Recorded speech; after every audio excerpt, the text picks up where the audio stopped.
Hello, কেমন আছেন সবাই? আশা করছি সবাই খুব ভালো আছেন। আমরাও ভালো আছি। দাদুদের গ্রামের বাড়ি থেকে আরো একটি ব্লগ নিয়ে আপনাদের মাঝে হাজির হলাম। আশা করছি এই ব্লগটি আপনাদের কাছে ভালো লাগবে। আশ্রম থেকে আমি আর মা দাদুদের গ্রামের বাড়িতে চলে আসছি। এখানে থাকবো। পরের দিন আবার আরাধ্যার মানসী দিতে আশ্রমে যাব।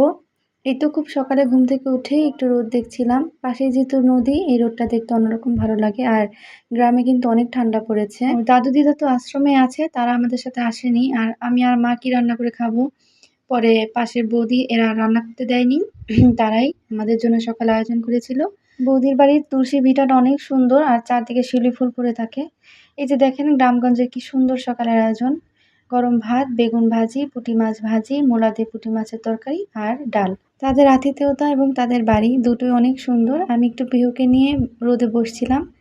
এরপরে পিহুকে খানিকক্ষণ মায়ের কাছে দিয়ে আমি একটু ঢং করছিলাম। এই যে তারপরে আবার দুপুরে রেডি হয়ে দুপুর বলতে ওই 12টা-1টার দিকে। এরপরে পিহু আর মাকে নিয়ে যাচ্ছি ওই আশ্রমে।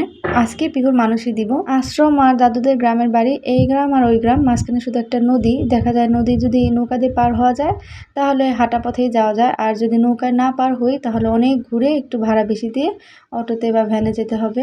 আমি নৌকায় যেতে চাচ্ছিলাম না, পিহুকে নিয়ে আমার ভয় লাগছিল। পরে এক দাদু সে সাহস করে নিয়ে গেল। আর পিহুর এটা প্রথম নৌকা জার্নি।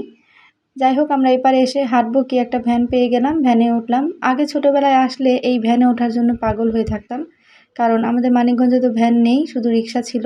এই ভ্যানে উঠতে আমার অনেক ভালো লাগতো, আর আমার ভালো লাগার সাথে আমার মেয়েটারও ভ্যানে চড়া হয়ে গেল। শ্রমে একদম ঠিক টাইমে পৌঁছে গিয়েছি। দুপুরে ভোগের সময় হয়ে গেছে।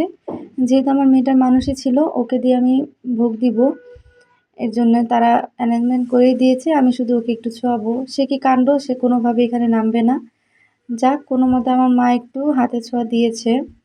আর ভোগে ছিল লুচি, পায়েস, তারপরে খিচুড়ি, লাবড়া, বেগুন ভাজি, উস্তা ভাজি, মিষ্টি কুমড়া ভাজি, আলু ভাজি। ঈশ্বরের কাছে প্রার্থনা করি তিনি আমাকে যা দিয়েছেন তা যেন সারা জীবন সুস্থভাবে সুন্দরভাবে থাকে।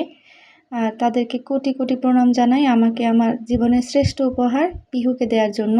আর এ ধরনের জায়গায় আসলে কিন্তু মন প্রাণ এমনিতেই জুড়িয়ে যায়। মেয়েকে নিয়ে এই ভোগ মানসিকতা সম্পূর্ণ হয়ে গেল, আর আমার মনে একটা অন্যরকম ভালো লাগা কাজ করছে। অনেকদিন আশা ছিল এখানে আসব, এসেছি, ভোগ সুন্দর মতো দিতে পেরেছি, এটাই অনেক। আর আমার মেয়ে সেই দৌড়াদৌড়ি ছোটাছুটি, একটু বসে জিরোচ্ছে আবার যাবে।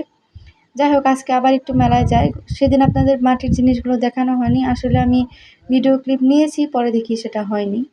মাটির জিনিসগুলো খুব সুন্দর। এই যে ব্যাঙগুলো দেখছেন, দাম মনে হয় 200 টাকায় 250-র মতো হবে। আর এই যে মাটির সব কিছুই আছে, থাল বাটি, তারপরে গামলা, এগুলো সব কিছুই আছে। একটা মাটির জগ, আর ওই যে মাটির হাঁড়িটা ওই দিন আমি দেখেছিলাম, আমার বেশ ভালো লেগেছে। তবে এত দূর থেকে বই নিয়ে যাওয়া যাবে না, এটা 250 চেয়েছিলাম। আর এই গ্লাসটাও খুবই সুন্দর, এটা খুব সম্ভবত 160 বা 150 এরকম চেয়েছিল। আর এগুলো তো থাকবেই, মাটির হাতি, ঘোড়া, ফল ফ্রুটস, এগুলো থাকবে মাটির দোকানের জিনিসে। বেশ সুন্দর সুন্দর জিনিস ছিল। এই মেলার যে বেতের জিনিসগুলো উঠেছে সেগুলো খুবই দারুণ। সব মিলিয়ে আমার এখানে আসা সার্থক। আমার মেয়ের মানসিক কমপ্লিট হলো, আর সুন্দর একটি মেলাও দেখতে পারলাম। আর আজকে এখান থেকে আবার আমরা দাদুদের গ্রামের বাড়িতেই যাব।